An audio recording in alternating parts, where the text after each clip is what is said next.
ga yadda zan yi dake sai na yi mutsu dake wallahi tallahi aikin banza aikin gangan kawai. To Alhaji ni dai fata na Allah ya duba mana wannan al'amari. Amin dan darajar Annabi sallallahu alaihi wasallam. Habar Allah kin ga ke ana magana kira mutane wani kukan banza da gobi wanda ba zai amfane ki ba zai amfane mu ba. To wallahi kin ci arziki da darajar wannan sunan da kike da shi. In ban da haka da zaki ga inda zan dake a gidan nan. Haka ba kwanaki yarinyar nan ba a san raina ba. Sai da ta sa ne mata mugun duka na kada mata duka amma kin ga har yanzu bata daddara ba. Ana magana kira ko zaki ba mutane ke Kurban ki ruwayar nan abin da ke mana. Kin ga abin da nake so da ke? Wannan yariya karki tausaya mata. Ko kadan karki riga mata. Ko bayan bani kika ga ta aikata wani abu wanda ya bata miki rai wanda ya saba ki same ta ki samu kafarta ki karya ki aje mana ita in yi sumar kai jinye. Habar Allah wannan wace irin rayuwa ce?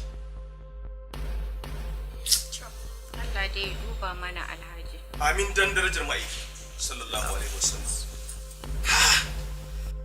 Kana kokari ka tattausa zuciyarka amma yarinya nan ko da yaushe so take sai ta sa mutuncinka da kimarka da darajarka da ake gani saboda Allah fa kuma wannan hanyar da muke nuna mata ita ce ta gaskiya ita barin ta zamu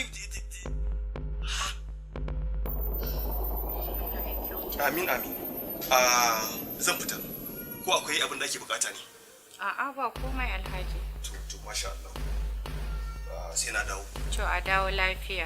Karfa ki kyale yarinyar nan. Ba zan kyale ta ba. Ko shine kika samu labarin ya zo kofar gidan ko ya aiko wani duk abin da kika ga ya kamata na cin mutunci ki musu.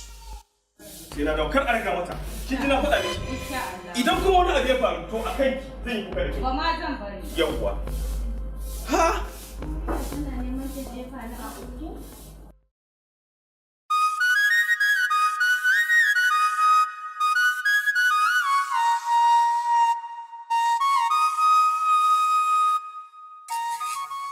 Assalamu alaikum. Sani na gida mama. Daga ina kike nan zaki da? Dan ji daɗin ganin ki da kyau. Makaranta mama. Kin ji makareci? Makaranta mama. Wato ke duk lokacin da zaki tafi yawon banza ki sai ki kinkimi Qur'ani. Ki boye ki dinga mannewa da jikin Qur'ani kina ƙarya. Ki daina yin haka. Wannan rayuwar ba shi da kyau. Qur'ani ba abun wasa bane. Inda ba din saboda Qur'anin nan da ke hannunki ba wannan maganar da kika faɗa da tane ne kwalla da ke. Amma ina jin tsoron Allah. Saboda albarkacin Qur'anin nan da kika runguma kika ɗauka. Shine kika ci albarkacin shi in ba haka ba. Da kin gane baki da wayo. Sai ki rungumi Qur'ani izfi 60 a hannu ki kama hanyar yawon banza ki ce wai ke Qur'ani. Wallahi ran da asirinki zai toni sai ki rena kanki. Wallahi Asirinki kuma yana gab da tonuwa. Wallahi ne magaryaciya ke ki ido fiki kan wata mai gaskiya ki dinga jin tsoron Allah matso daga nan matso ai mutum zaki kin san na kama ki ba za ki ji dadi ba ki matso nan